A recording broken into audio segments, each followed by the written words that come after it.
So also joining us, retired four-star General Jack Keane, chairman of the Institute for the Study of War and Fox News senior strategic analyst. Good to have you with us, General Keane. Your overall reaction to Secretary of State Rubio's hearing today, what stood out for you? Well, first of all, just, Secretary Rubio's grasp of what's happening. The United States obviously is the world's global leader. President Trump has literally advocated his leadership throughout the entire continent of the United States and in the Western Hemisphere, and certainly in Europe, in the Middle East, and in the Indo-Pacific region. And he has a tremendous grasp of the complexity of all of that, what our policies are, and also willing to discuss the execution. I think the most interesting part certainly was Venezuela, which was the focus of the hearing. And listen, we have a tendency to forget what a short period of time this really is. As you said, it's almost 4 weeks.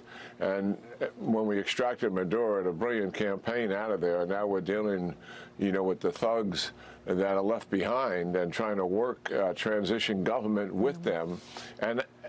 And as of now, they're cooperating, and that's a good thing. We're cutting down the narco traffic that's going on and the criminal activity and achieving some of the stability, putting in some economic assistance for the people, but also staying focused on what the real goal is here.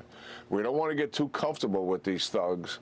We want to make certain that we're transitioning to a democratic form of government, get all the political prisoners out, and let people start to express their political views, let civil society begin to return, and let's put this place on a path to a democratic government where the people truly are electing the people they want in charge. Yeah, I thought he made several times the point that the people of Venezuela are the biggest beneficiaries of the removal of Maduro. And when you talk about how recent it was, every time I see that photo of him sort of grimacing with, two special ops forces on either side of him holding his arms, it's pretty extraordinary what was pulled off here. But Delcy Rodriguez is starting to sort of push back. She doesn't like the overbearing, I guess was her word, presence of the United States in terms of what they can and cannot do.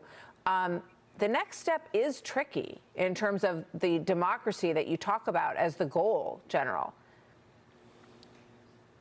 I would imagine the incumbents, although they've likely been told that's what the objective is, they want to hold on to their lifestyle, the riches they have, as long as they possibly can. And I think we have a huge amount of leverage here, Martha, with them, quite frankly. And if we need to put a finger in their chest and tell them really what's going to happen, if they don't move in that